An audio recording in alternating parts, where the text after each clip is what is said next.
Hey, come see us on tour. We'll be in Duluth, Georgia, Jacksonville, Florida, Los Angeles, Tempe, Arizona, and Burbank, California. Go to jimmydore.com for a link for those tickets. Next came the most painful moment to watch of the night. Kamala Harris she broke down in tears, and she recalled, I don't think she broke down in tears. So here she is talking about the day that Joe Biden told her he was dropping out. Yeah, I break down in tears when I watch the whole thing. It's brutal. This is such a BS answer. This is... Mwah. Watch this. Watch. She adds details that aren't relevant to. That's how you know someone's lying. They add all these extra details that have nothing to do with anything. She's trying to make it seem more real. Watch this. When he called you and said he was pulling out of the race, what was that like? And did he offer to endorse you right away, or did you ask for it? It was a Sunday. So here, I'll give you a little too much information. It was a Sunday. What? Yeah, I was wondering what day of the week it was. Yeah. My guess it was going to be a Tuesday. That's what I thought. Oh, dude, that's so dumb. I was sure it'd be a Sunday. Hey, I hope she tells us a long story about her stupid family I don't care about. Or maybe a Monday, because just another manic Monday. Oh. That's my fun day. Go for it. There's no such thing, Madam Vice President. My family was staying with us, and including my baby nieces. And we had just had pancakes and, Auntie, can I have more bacon? Yes, I'll make you more bacon. And then we were sitting down to samosas. Do a puzzle. And the phone rang, and it was Joe Biden, and he told me what he had decided to do. And tell me how it bothered you. I asked him, "Are you sure?"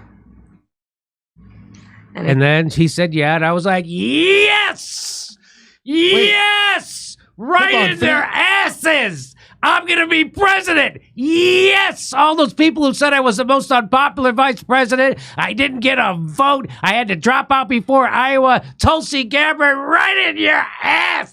I'm going to be president." Finish the story. Did she make bacon or not? That's how it really happened. But this is what she's going to tell you how it happened. Ready? I said yes. And that's how I learned about it. And what about the endorsement? Did you ask for it? He was very clear that he was going to support me. So when he called to tell you, he said, "I'm pulling out of the race and I'm going to support you." Well, my first thought was not about me, to be honest with you.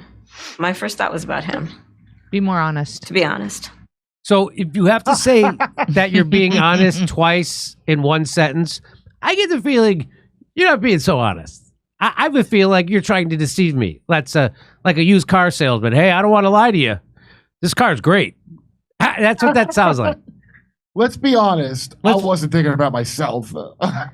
Whoa. Thanks for being honest. That must have been hard for you. Oh, is that hard? Tell me about your selflessness. Oh, my God. I want to be honest. I was the best person you could possibly think of at that moment. To be honest, I was fantastic. It was like when Dick Cheney did a fact-finding mission to find he was the best candidate. Did you know Dick Cheney was put in charge of the commission to go find a vice president for George Bush, and he comes back and goes, "Hey, turns out it's me." To be honest. To be honest. So that's her saying. So when you say to be honest twice in one answer, you know she's BSing you, because that's what this is. And he was very clear that he was going to support me. So when he called it, why is she always whispering? Is it just me, or does anybody else notice that when she's talking, she's whispering? This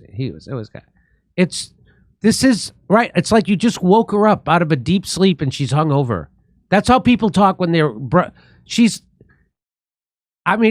No wonder she had to drop out before Iowa when she ran for president. She's a horrible politician. She's not endearing. She's not likable. There's nothing to sink your hooks into. She doesn't have any charisma. I mean, none of the things. She doesn't even have the phoniness of a Gavin Newsom. Right, exactly. He said, "I'm pulling out of the race and I'm going to support you." So listen, my first thought was not about me, to be honest with you. To be honest with you, my first thought was makes me look like a true, unselfish, great person. To be honest, my first thought, to be honest. was fantastic. My first thought, really, I'm really a great. What? To be honest, do you know her first thought was, yeah, ba-da-ba-doo? Finally, the old man, because they threatened to 25th Amendment him. And Barack Obama called him, Joe Biden, and said, hey, Kamala's on board. She's going to 25th Amendment you. So, and now she's trying to pretend. No, it wasn't. My first thought, honestly, wasn't about me. What, Kurt? Jimmy, when you hear the conspiracy theory that Barack Obama still pulls the strings in the shadows, Of course he does. Democrats go, oh, good. They don't find any problem with that. They're like, right. Oh, good. Him and Hillary are still secretly controlling, so it doesn't matter what she says. They love that idea. So let's watch this. Very clear that he was going to support me. So when he called to tell you, he said, I'm pulling out of the race and I'm going to support you. Well, my first thought was not about me, to be honest with you. To be honest. My first thought was about him. Honestly?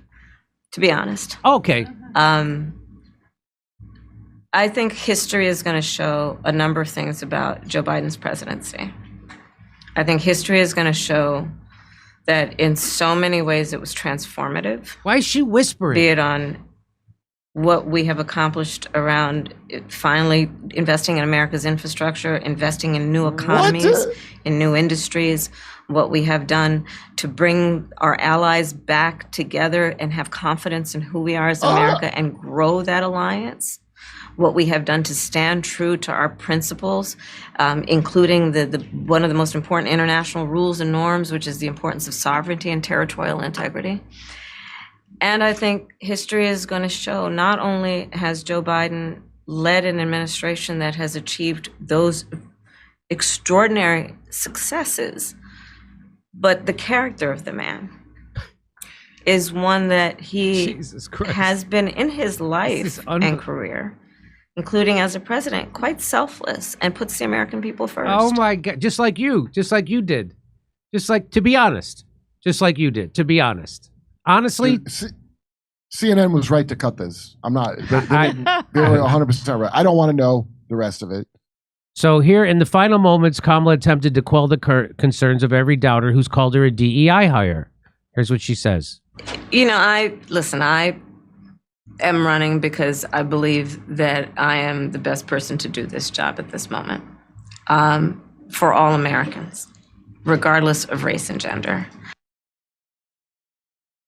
Yeah. The only what job? Which you mean the president? The only reason that she's been chosen by the war machine to represent the face of imperialism is because she's a black woman, just like Barack Obama. When Barack Obama dropped more bombs than George Bush, nobody noticed, because the Democrats are usually supposed to be the ones who are protesting war, and that's why the Wall Street and the military-industrial complex loved having a black guy do their dirty work. It's like no one's going to be upset that a black guy is bombing brown people. I believed in him. I was like, he's probably doing what he has to do. Yeah.